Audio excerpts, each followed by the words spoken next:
सुनाओ डेटामेटिक, अब देखिए यहाँ पर 609.05 का प्राइस यहाँ पर देखने को मिल रहा है और 7.5% की गिरावट हो चुकी है। 605 का प्राइस यहाँ पर देखने को मिल रहा है अभी स्क्रीन पर।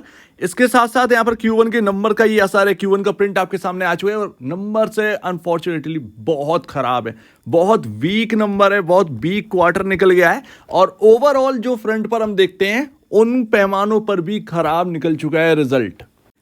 एंड आपके सामने Q1 का प्रिंट है और नंबर जो है वो करोड़ में ऑलरेडी दिए गए हैं, आपको कन्वर्ट करने की नीड नहीं है। टोटल इनकम अगर आप देखेंगे तो क्वार्टर दर क्वार्टर फ्रंट पर यहाँ पर डाउन है और जो एक्सपेक्ट कर रहे थे कि थोड़ा सा अपने आप को बचा कर यहाँ पर कंपनी लेकर आए जो कि बाकी कंपनियां कर रही हैं, भाई ग्रोथ आई किस में रही है, किस कंपनी के अंदर ग्रोथ है, किसी में भी ग्रोथ नहीं है, बट बचा कर अपना जो है वो बिजनेस को संभाले हुए, नेगेटिव में नहीं जाने थे। यहाँ पर क्या हुआ, नेगेटिव हो गया। क्वार्टर दर क्वार्टर बेसिस पर क्यों देख रहे हैं, क्योंकि आईटी का जो माहौल है हमें क्वार्टर दर क्वार्टर बेसिस पर देखना होगा बिजनेस को समझने के लिए। बिजनेस को अगर समझना है तो क्वार्टर दर क्वार्टर बेसिस पर ही देखना होगा। क्वार्टर दर क्वार्टर बेसिस पर 428 करोड़ से घटकर 407 करोड़ पर टोटल इनकम आ चुकी है। ईयर ऑन ईयर बेसिस पर आपको 7 करोड़ की जंप देखने को मिलेगी, मात्र 7 करोड़ की, जो कि ईयर ऑन ईयर बेसिस पर अच्छा है बट तवज्जो नहीं है, ठीक है ना, तवज्जो नहीं है। मैं आपको बताता हूँ ईपीएस का जब हम कैलकुलेशन करेंगे तब। अभी अगर आप देखें तो पिछले क्वार्टर में क्वार्टर दर क्वार्टर में आपका जो है वो टैक्सेस ज़्यादा पे करे गए थे, इस क्वार्टर में उतने टैक्सेस नहीं लगे। बट मैं आपको बता दूं पिछले जैसे टैक्सेस लग जाते तो ये प्रॉफिट भी शायद आपको दिखता ना। अच्छा 52 करोड़ से यहाँ पर 43.82 करोड़ पर आ गया है, ऑलमोस्ट इन लाइन है। बट इतने छोटी कंपनी है तो इतना में ही ना बहुत बड़ा अंतर पड़ जाता है अर्निंग पर शेयर में, और वही यहाँ पर हो चुका है। 52.10 से घटकर यहाँ पर 43.82 पर आए और ईयर ऑन ईयर बेसिस पर 54.69 करोड़ से घटकर 43.82 पर। सो दैट है हर फ्रंट पर यहाँ पर जो है नंबर वीक नजर आ रहे हैं। डेटा मैट्रिक का स्टॉक इसीलिए धड़ाधड़ गिरा है आज की डेट में। एंड अभी तक हो क्या रहा था कि आपका ओवरऑल जो ईपीएस है वो बढ़ रहा था, भले ही यहाँ पर जो है आपकी ग्रोथ इतना ज्यादा ना आ रही हो बट बढ़ रहा था, ये एक अच्छी बात थी। बट यहाँ पर जो वो चीज ना मिस हो गई इस बार, और वही चीज़ यहाँ पर जो है ना कले से यहाँ पर दिख रहा है थोड़ा सा।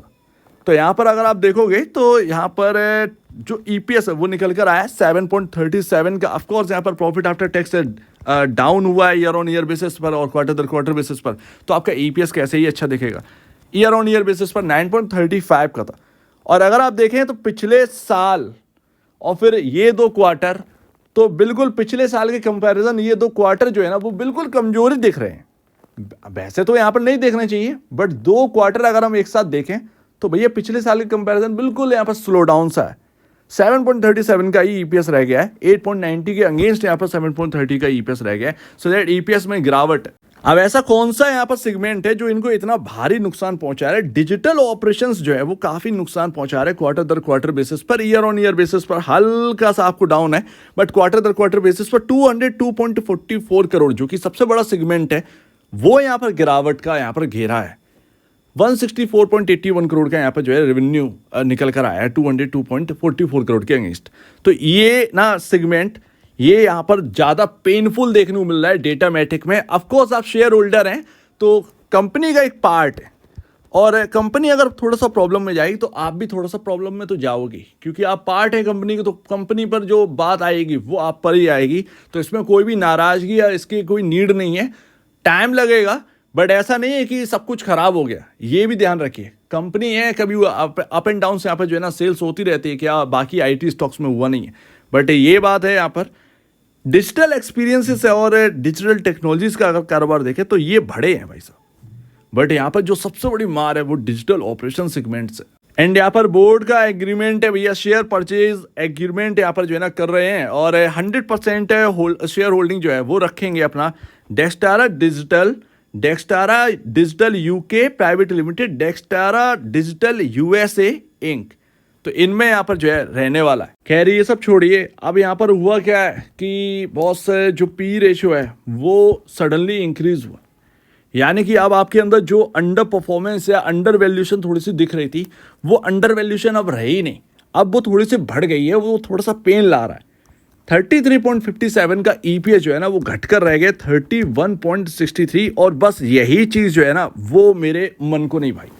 हम लोग अभी तक डेटा मैट्रिक में अभी तक जो देख रहे थे ना वो ओवरऑल ईपीएस देख रहे थे, भले ही स्लो डाउन आया हो बट ईपीएस इंक्रीज हो रहा था, तो उससे कोई दिक्कत नहीं हो रही थी। और स्टॉक भी चकाचक एकदम यहाँ पर जो है दिख रहा था। बट यहाँ पर जो आपका अर्निंग पर शेयर ओवरऑल जो ईपीएस यहाँ पर जो है डाउन हुआ है, वो यहाँ पर घातक है, ये नेगेटिव ग्रोथ है और ये बिल्कुल भी कतई शायद मार्केट जो है वो बर्दाश्त नहीं करेगा।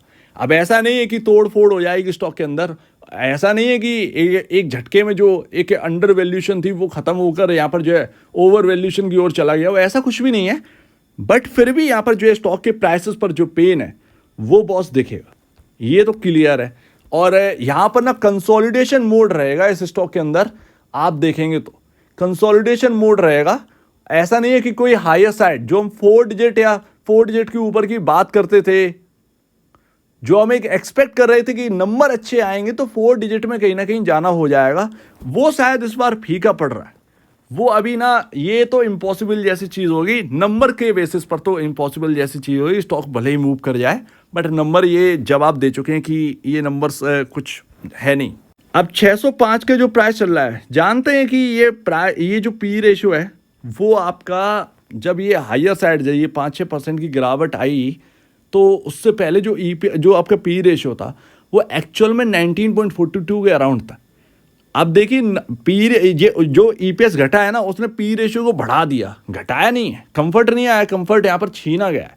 तो ये 19.12 के अराउंड यहाँ पर 605 के भाव के हिसाब से पी रेशियो देखने को मिल रहा है। सो दैट्स वाई ये है कि नुकसान तो हुआ है, तो बड़ा नुकसानदायक यहाँ पर जो है ना चीज़ें हो चुकी हैं। 7% की गिरावट देखने को मिल रही है। हो सकता है हम वीडियो पर बात कर रहे हैं इतने में ही यहाँ पर या तो रिकवरी आई होगी या फिर तेज गिरावट और बढ़ी होगी। और यहाँ पर अगर आप देखेंगे पैटर्न तो भाई साहब गया, ये जो पैटर्न था जो बहुत कॉन्फिडेंस दे रहा था, कहीं ना कहीं आपके एसएल भी चले गए होंगे जहाँ तक है, तो पैटर्न तो बहुत वीक हो गया। वाकई में ये पैटर्न बहुत वीक हो गया और अभी 50 डेमा के नीचे यहाँ पर चला गया स्टॉक। 617 के लेवल भी तोड़ दिए जो बड़ा संभाल के चल रहे थे, बड़ा कंसोलिडेशन हो रही थी 617 के अराउंड, वो भी गया। और अभी यहाँ पर जो इम्पोर्टेंट लेवल 50 डेमा वो भी गया आपका, ये लमसम था 607 के अराउंड। और अब यहाँ पर आपका 100 डेमा है 591 के अराउंड, पता नहीं 591 बचा है या नहीं बचा है, बट अगर ये 591 के नीचे क्लोजिंग दे रहा है तो कहीं ना कहीं 532 तक के लेवल अगर ना दिख जाए तो कोई बड़ी बात नहीं है। 532 अगर ये 591 के नीचे ट्रेड करने लगा, पॉसिबल 532 के अराउंड देखने को मिल जाए। बट होगा क्या, मैं आपको ये भी बता दूं कि ना तो इनका कोई इतना बड़ा यहाँ पर जो है ना पी रेशियो है बहुत बड़ा हुआ, ना ही प्राइस टू बुक वैल्यू है। ये अगर और नीचे आ गए ना, ये और यहाँ पर जो है ना पी रेशियो सस्ता हो जाएगा, तो वो अट्रैक्टिवनेस जो है ना वो स्टॉक की और बरकरार रहेगी। इसीलिए झटका लगा है, लेकिन ये झटका ऐसा नहीं है कि शेयर होल्डर्स का यहाँ पर जो है ना काफ़ी नुकसान करा दिया। ये और अट्रैक्टिव हो जाए। 19.12 का अराउंड यहाँ पर जो है ना आपके सामने पी रेशियो चल रहा है। सोचिए 50 रुपये का अगर और डिस्काउंट यहाँ पर आपके टेबल पर रख दिया जाए तो वो पी रेशियो तो आपका यहाँ पर घटकर यहाँ पर 16 या 15 के अराउंड रह जाएगा। तो इस बात को समझिए, कौन सा आईटी स्टॉक काम कर रहा है इतने पर, कोई 40 पे कर रहा है, कोई 35 पे कर रहा है क्या, और उससे ऊपर ही कर रहे हैं। और ये तो ऑल टाइम हाई गए भी नहीं, बाकी स्टॉक तो चले गए, ये तो ऑल टाइम हाई अभी गए भी नहीं। कहानी बहुत कुछ है, बट देखते हैं यहाँ पर 1-2 दिन में सब कुछ क्लियर हो जाएगा। अभी जो है प्रेशर है, पेन है, बट वो 6% हो तो गया, और क्या चाहिए आपको। ठीक है, एक डिस्काउंट जो मिलना था वो तो मिल गया। अब ऐसा तो है नहीं कि ऑल टाइम हाई पर चले, ऑल टाइम हाई 800 के ऊपर, तो ये सारी चीज़ें हैं। ऑल टाइम हाई काफ़ी दूर है, स्टॉक के अंदर डिस्काउंट मिल गया 7% का, कहीं ना कहीं जो रिजल्ट की बेसिस पर करेक्शन आनी थी वो कहीं ना कहीं हो गया। कंसोलिडेशन मोड में रहेगा, ये तो कहीं ना कहीं समझ में आ रहा है। सो उम्मीद है काफ़ी कुछ आपको समझ में आया होगा। बट अगर कोई अच्छा खासा डिस्काउंट मिलता है तो कोई आगे के लिए यहाँ पर देख सकता है। जैसे कि ऑलरेडी हम बात कर चुके हैं कि कंपनी क्या करती है, एक डिटेल डिस्कशन कर लेंगे सैटरडे संडे को डेटामेटिक के ऊपर। तो एक बार निवेश से पहले या बेचने से पहले अपने ब्रोकर एडवाइस से जरूर सलाह लीजिएगा। खुद की स्टडी करेगा, उससे बेहतर कुछ भी नहीं, खुद की स्टडी मस्ट है। तो आप दीजिए मुझे वीडियो देखने के लिए बहुत धन्यवाद दोस्तों।